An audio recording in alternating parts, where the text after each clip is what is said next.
Just in, we have new information saying Texas State University has been evacuated after a reported bomb threat. We'll continue to follow that and bring you any new information. The investigation continues this afternoon after a man is shot during an alleged fight at an Amarillo home.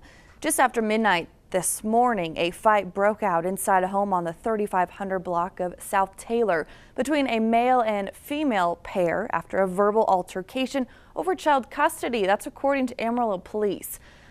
Officers say the fight ended when the female shot the male with a pistol. He suffered a non-life-threatening wound in the forearm, was transported to the hospital. Officers removed 2 medium-caliber handguns from the home. One is believed to be the firearm used in the shooting. No arrests have been made and detectives continue to investigate. A man in the Houston area is dead after being shot by a police deputy serving an aggravated assault warrant. The Harris County Sheriff's Office says the suspect's girlfriend let deputies into the home Wednesday night. The man was found in a closet and refused to come out. Officers say he appeared to have a shiny object in his hand and is said to have made a sudden move toward officers when he was shot. The man later died at a hospital. The deputy who fatally shot the suspect was not hurt, and he has been placed on administrative leave.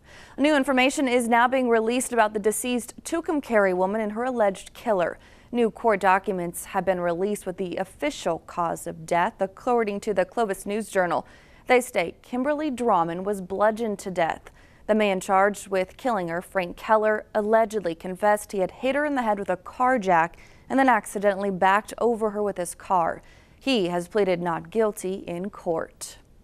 Illegal immigration is in the spotlight today as local law enforcement fights to keep the area's border patrol stations. In July, the U.S. Customs and Border Protection proposed closing 6 stations in Texas, including the Amarillo branch. Representative Mac Thornberry is in a special meeting at Amarillo College with area law enforcement to discuss alternatives to these closures. Thornberry says Border Patrol agents are crucial to maintaining national security and says Washington must find a way to keep our borders secure. We'll bring you the highlights and new developments today on Live at 5. Well, for our first look at our forecast, we now join Storm Track 10 meteorologist Alan Gwynn in the Storm Track Center. Hi, Alan. Well, hey there, Michelle. Yeah. Thank you, Alan. Thieves are once again targeting metals to sell for quick cash. News Channel 10's Heather Geller joins us live in the studio with more on who is now getting hit. A Texas mom is being held on felony charges after police allege she instigated a physical altercation between her daughter and a classmate. Larry Seward has more. You can hear what candidates for the State Board of Education, Texas representatives, and Potter County constables have to say this evening in Amarillo. Each will go over their qualifications as well as their stance on several issues.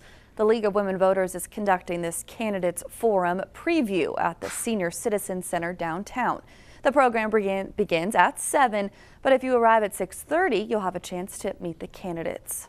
While discussions go on about how to prevent the next financial crisis in Greece, they're still up to their necks in the current one and time is running out. A general strike is being held today to protest demands by foreign lenders for still deeper budget cuts. Flights are grounded, schools are closed, and most transport is disrupted. The country is due to run out of money next month unless it can convince its creditors to release more bailout money. Still to come, staying up late could cost you your memory. A new study finds not getting enough sleep may put you at risk for Alzheimer's. Plus, we'll have the latest on the bomb scare at Texas State University. Details are still to come on the news at noon. As we brought you before, part of Texas State University has been evacuated for a bomb threat. We're now being told classes are continuing as scheduled at Texas State, but the admissions building and neighboring residence halls remain evacuated in response to the bomb threat in the admissions building. An alert was sent to students and staff after the initial threat that happened around 10 this morning. The University Police Department is in consultation with the FBI, and we're told the Austin Bomb Squad is en route to assist with this situation. In addition, Texas State has evacuated and closed Tower Hall and San Jacinto Hall, 2 residence halls adjacent to the admissions building, to create an 800-foot safety perimeter. Restless and choppy sleep may put you at risk for Alzheimer's or severe memory impairments. That's according to new research presented at this year's Neuroscience Conference. Researchers at Massachusetts General Hospital and the University of Pennsylvania presented preliminary studies showing a correlation between poor sleep habits and memory impairment. Based on the studies, researchers suggest you try to catch up on sleep if you've had a bad night's rest. Doing so reportedly allows the brain to restore itself.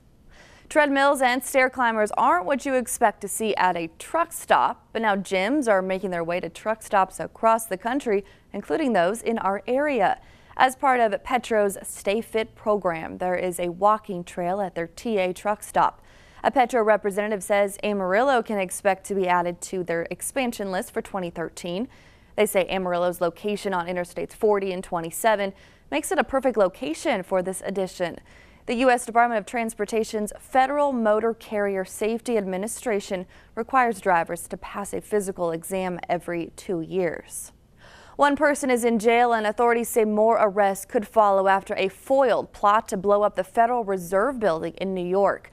Authorities say Quasi Nafis was arrested in a sting operation Wednesday. The FBI claims they provided Nafis with a fake bomb, then watched as he parked the fake explosive-laden van in the financial district. A friend and former classmate of the suspect, who often gave him rides home, says he just can't believe it. He's not an evil person, but this is such an evil thing. I'm just stumped. I don't understand how that person could do that thing. But the FBI says this suspect is definitely guilty. They claim they even helped him record a tape claiming responsibility for the bomb and then secretly recorded him as he attempted to remotely detonate the bomb. An update on the breaking news at a Texas State University. They had a bomb threat. They received that through email around 10 this morning. We have just learned that there's an update and they have received the all clear. So the university posted on Twitter that the emergency has ended. That means all halls and buildings are open except the admissions building, and classes will be held as normal. So very good news there. You betcha. Let's get on.